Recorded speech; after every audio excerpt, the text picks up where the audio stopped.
Hi friends, ഏവർക്കും പുതിയൊരു വീഡിയോയിലേക്ക് സ്വാഗതം.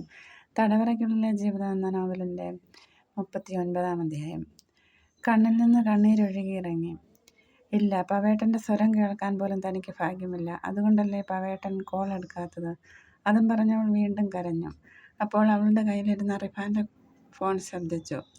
അവൾ അതിലേക്ക് നോക്കി. ഒരു വിറയൽ ശരീരത്തോടെ കടന്നു പോകുന്നത് അവൾ അറിഞ്ഞു. പവേട്ടൻ്റെ നമ്പർ. തന്നെ ഇങ്ങോട്ട് വിളിക്കുന്നു. കാതിലേക്ക് ആ ശബ്ദം ഇപ്പോഴെത്തും. തൻ്റെ ശബ്ദം പവേട്ടനും കേൾക്കും. കോൾ എടുക്കും. റിഫാൻ്റെ ശബ്ദമുയർന്നു. കോൾ ബട്ടണിൽ വിരലമർത്തി അവൾ ഫോൺ കാതോട് ചേർത്തു. ഹലോ. കാതിലേക്ക് വന്നു ചേർന്ന ശബ്ദത്തിൽ സ്വയം മറന്നവൾ നിന്നു. അപ്പോൾ കേട്ടു. ഹലോ, ആരാണിത്? പവേട്ട. സന്തോഷം കൊണ്ട് അവളുടെ സ്വരം അടഞ്ഞുപോയി. കൃപേ. നിലവിളിക്കുമ്പോലൊരു ശബ്ദം അവളുടെ കാതുകളിലെത്തി. പിന്നെ പരിപൂർണ നിശബ്ദത. പവേട്ട, ഇത് ഞാനാ കൃപ. പക്ഷെ അപ്പോഴും നിശബ്ദത മാത്രം. എന്താ സംഭവിച്ചത്? കൃപയ്ക്ക് വെപ്രാളമായി.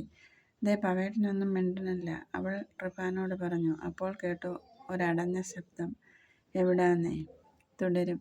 ബാക്കി ഭാഗം അടുത്ത വീഡിയോയിൽ. Thank you.